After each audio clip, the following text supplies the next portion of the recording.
Nah, lalu bagaimana yang tidak masuk dalam formasi? Nah, itu rencana akan kita tata menjadi P3K paruh waktu. Jadi kami sampaikan beberapa informasi dalam hal penataan non-ASN kaitannya dengan amanat dari Undang-Undang 20. Nah, seperti yang kita ketahui, profil tenaga non-ASN ini totalnya 2,3 juta. Nah, lalu dengan profilnya non-ASN macam-macam di situ isinya.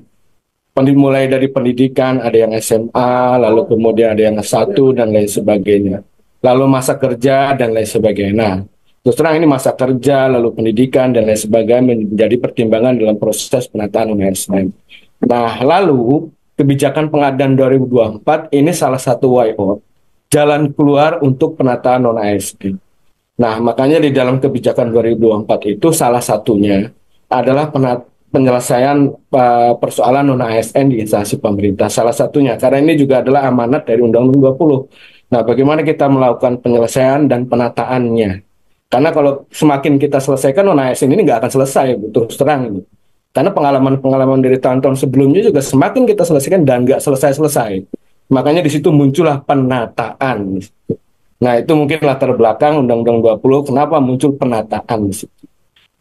Nah, lalu berjalannya waktu, ini data juga dari teman-teman BKN, berjalannya waktu, proses 2021, 2022, 2023. Ternyata dari 2,3 juta itu menyisakan 1,7. 1,7 ini, Bapak Ibu sekalian, inilah yang proses dilakukan penataan untuk diselesaikan. Nah, apabila tidak selesai, dilakukan penataan dan proses untuk penyelesaian non ASN di situ. Nah, ini mungkin datanya juga masih bergerak, mungkin Pak Direktur dari teman dari BKN akan lebih kompeten untuk menjelaskan ini. Nah, 1,7 inilah yang harus kita tata Bapak Ibu sekalian. Nah, rapat terakhir dengan komitmen secara politis antara Pak Menteri dengan DPR di situ, Menpan diminta untuk mengkoordinasi dengan semua instansi, lalu kemudian menyediakan alokasi anggaran. Mengalokasikan untuk formasinya dalam proses penataan orang ASN di sini. Nah, lalu poin-poin berikutnya ada teman-teman dari BKN, tugas-tugas teman-teman BKN dan lain sebagainya di situ. Ada proses formal dan lain sebagainya di situ. Tetapi di situ tugas Kementerian PAN RB untuk melakukan koordinasi dengan semua instansi dalam hal penyediaan alokasi formasi di situ. Nah, itu sudah kita lakukan sebetulnya dengan teman-teman BKN juga, dengan teman-teman Kemkes, dengan teman-teman Kemdikbud. Kemdikbud untuk gurunya, lalu kemudian Kemkes untuk tenaga kesehatannya. Itu sudah dilakukan. Nah, hasilnya, mohon izin Bapak Ibu sekalian, terdapat 1.298 yang masuk usulan, termasuk di dalamnya adalah sekolah kedinasan. Nah, lalu yang mana untuk proses penyelesaian ONS itu diproses di P3K. Di usulan P3K yang masuk per tanggal 11 Juni itu ada 1.028.000 sekian. Nah, ini Bapak Ibu sekalian, kalau kita mapping, kita sandingkan dengan 1,7 itu ada 3 klaster instansi. Antara 1.028.000 dengan 1.783.000 itu. Jadi terdapat instansi yang usulannya itu jauh lebih kecil dan ada instansi yang usulannya sama dengan jumlah non-ASN-nya dan ada instansi yang usulannya itu lebih besar dari jumlah non-ASN-nya. Nah, untuk instansi pusat itu ada 24-an, ada sekitar 24 usulannya lebih kecil.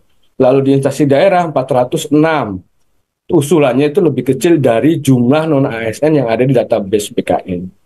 Nah, ini salah satunya adalah kemampuan anggaran dan lain sebagainya. Sudah mendekati 30%, bahkan ada yang lebih dari 30% di situ. Lalu ada yang usul sesuai dengan data non-ASN-nya, itu di instansi pusat ada sekitar 9 instansi, lalu di instansi daerah ada sekitar 4 instansi. Dan yang usul lebih besar dari jumlah non-ASN-nya ada 46 di instansi pusat dan 136 di instansi daerah. Nah, lalu rencana, ini baru rencana kebijakan. Nah, ini nanti siang juga akan dibahas di Rapim. Rencana kebijakan untuk 2024, formasi P3K 100% untuk non-ASN. Nah, non-ASN untuk THK 2 yang ada di database BKN, lalu non-ASN yang 1,7 itu. Nah, apakah nanti berkembang, misalkan bulan depan awal ya, ada raker dengan DPR, apakah akan ditambah tidak hanya yang terdata di BKN atau seperti apa? Tapi saat ini masih dalam koridor hanya yang terdata di database BKN. Jadi murni 100% formasi P3K untuk non-ASN yang ada di database BKN. Lalu bagaimana dengan formasi CPNS? Nah, ini kita buka untuk umum, memberikan kesempatan untuk talenta-talenta baru, di dalamnya talenta digital dan lain sebagainya untuk mengikuti seleksi CPNS. Dan ini sifatnya kompetitif. Nah, lalu beberapa alternatif ketika ketika nanti bahwa peserta hanya yang terdata di database BKN. Nah, jika kita lihat dengan jumlah usulan yang database BKN lalu dengan usulan tadi sudah disampaikan bahwa ada instansi yang usulnya lebih besar, ada instansi yang usulnya lebih kecil. Nah, di dalam database 1,7 saat ini sedang dilakukan verval oleh teman-teman BPK dan teman-teman BKN. Nah, untuk teman-teman BPKP untuk kriteria 1, lalu untuk teman-teman BKN itu di kriteria 5 sampai dengan 6. Nah, kalau kita lihat hasilnya mapping dari kriteria 1 dengan jumlah usulan, verval kriteria 1 itu kategori pembayaran honorarium dari 1,7 itu hanya 643. Jadi kalau dilihat dari sisi belanja pegawainya itu hanya 63. Tetapi kalau dilihat dari belanja sumber pembiayaan dari 1,7 itu mayoritas itu lebih banyak menggunakan belanja jasa atau lainnya di situ. Nah, ini juga apakah yang akan diambil kebijakan dari belanja pegawai atau juga termasuk belanja lainnya dari kriteria 1. Nah, dari kriteria 1 apabila opsi itu diambil dari belanja pegawai yang honorer belanja pegawai itu jumlahnya relatif lebih sedikit. Nah, kalau relatif kami lanjutkan, kalau misalkan yang diambil adalah dari data non-ASN adalah dengan kriteria 1, itu relatif lebih sedikit, baik dari sisi jumlah maupun hasil mappingan dengan usulannya. Lalu alternatif yang lain, apabila kriteria yang diambil hasil verval itu 5 kriteria yang dilakukan verval oleh teman-teman BKN, yaitu kriteria 2 sampai 6, itu jumlahnya juga relatif kecil, tetapi lebih banyak dari kriteria verval di kriteria 1. Nah, ini juga prosesnya sedang berjalan. Nah, kami tunggu juga prosesnya, update-nya dari teman-teman BKN. Nah, ini Bapak Ibu sekalian. Nah, data non-ASN 1,7 itu, hasil verval yang mana mau diambil ini masih menjadi opsi-opsi alternatif. Nah, lalu kalau kita lihat, kita bandingkan dengan yang verval dari teman-teman BKN, kriteria 2 sampai dengan 6, kita mapping dengan hasil 487 ribuan, kita mapping dengan usulan non-ASN, ini juga kira-kira nggak terlalu banyak, bahkan lebih cenderung turun dari 487 jumlahnya. Nah, lalu bagaimana nanti mau dikemanakan yang non-ASN, lalu kemudian yang lolos seleksi dan lain sebagainya. Nah, ini baru masih dalam proses konsep. Nah, Bapak Ibu sekalian, kalau dilihat dari ujung sebelah kiri, sisa 1,7 itu lalu kemudian proses pengadaan. Nah, melalui CAT BKN atau seperti apa, atau juga menggunakan peringkat, dengan formasi yang ada, teman-teman hanya dikhususkan non-ASN, yaitu kriteria pelamarnya XTHK 2 maupun tenaga non-ASN yang ada di BKN, dan apabila sesuai dengan formasinya akan memenuhi menjadi PPK penuh waktu.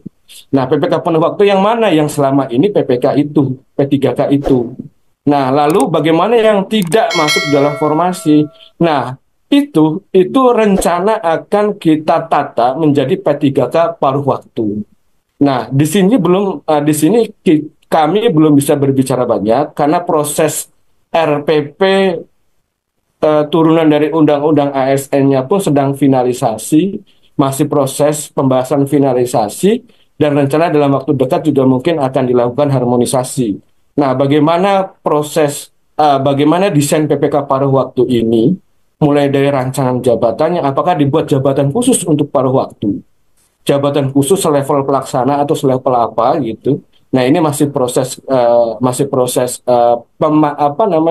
pembahasan, masih proses pengkajian, karena juga sambil paralel menunggu lahirnya PP turunan dari Undang-Undang ASN, mulai dari jabatan, lalu gaji, sistem kerja, dan lain sebagainya.